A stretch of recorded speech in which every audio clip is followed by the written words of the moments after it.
Today we're showing you a 2019 John Deere 5075E tractor. It's a four-wheel drive open operator station tractor.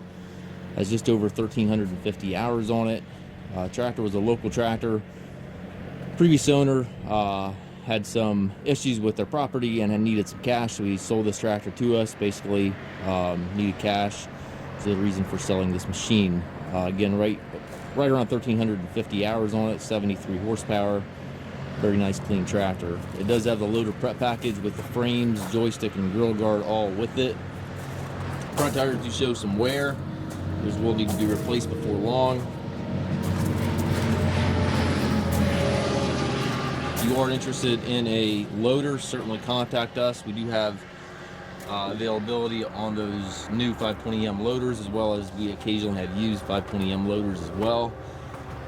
If you have interest in a loader for this tractor, certainly contact us and check for current availability. It does have the 12-speed power reverser transmission. Very nice tractor, as you can see. We do take trades. We also offer financing for qualified customers. We also can arrange delivery here within the U.S. If you have any questions regarding this tractor or any of our other used machines, please contact us at masttractor.com.